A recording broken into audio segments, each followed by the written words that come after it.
people are waiting for the appearance of a living legend.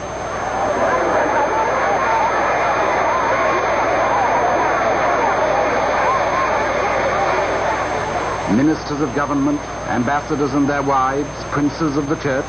By now, they've probably lost count of the number of times they've waited here at Addis Ababa Airport for the same extraordinary man.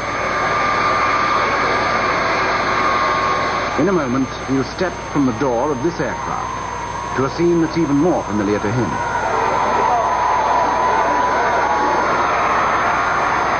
And here he comes. The legend in person.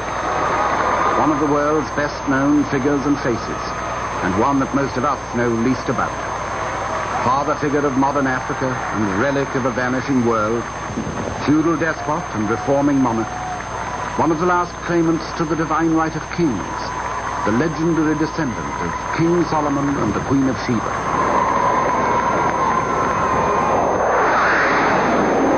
His Imperial Majesty, Haile Selassie I, conquering lion of the tribe of Judah, elect of God, King of kings, Emperor of Ethiopia.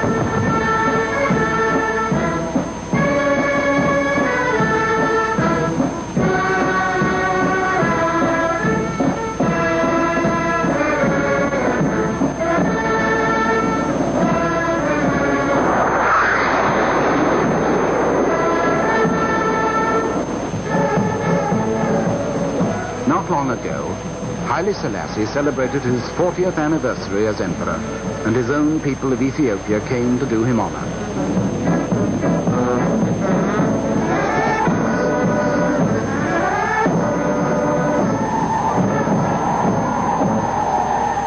But Haile Selassie in his time has been far more than just the ruler of a small African state. He's become one of the great survivors of our day and of yesterday, riding out in shrewd triumph all that the 20th century could throw at him.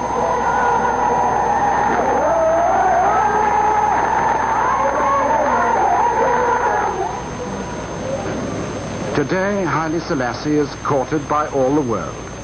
At his anniversary reception, the representatives of 100 nations came to salute the authority of this tiny old man.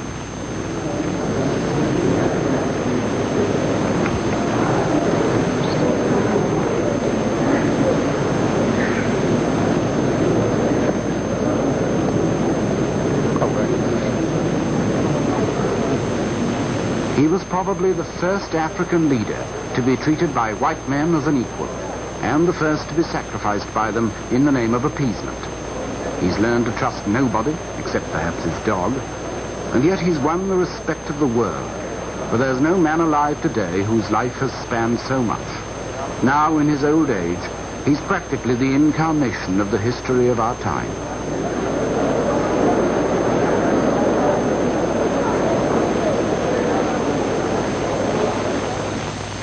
Time began for Haile Selassie in this remote corner of the Horn of Africa in 1892. In London, Queen Victoria had celebrated her Golden Jubilee. In Africa, the colonial powers were carving up the continent. But the world Haile Selassie was to grow up to had not been dreamed of. He was born in a thatched hut and christened Tafari Makonnen. And though he was of Ethiopia's royal blood, his childhood on these hillsides was as carefree as childhood should be.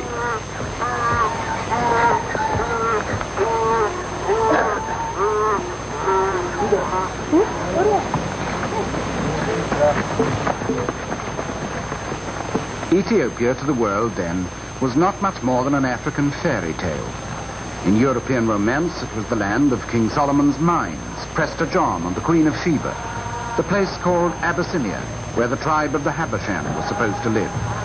Only a handful of foreigners had reached its interior and found among its mountains the source of the Blue Nile.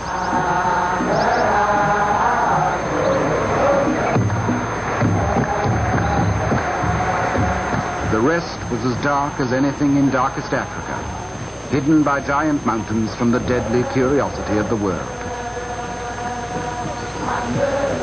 But Europe's romance was Ethiopia's living history. There was a rich empire here when most of Europe was in darkness 2,000 years ago. Its ruins still stand at Aksum, its first capital. and the title of its first rulers, King of Kings, is that of Haile Selassie today.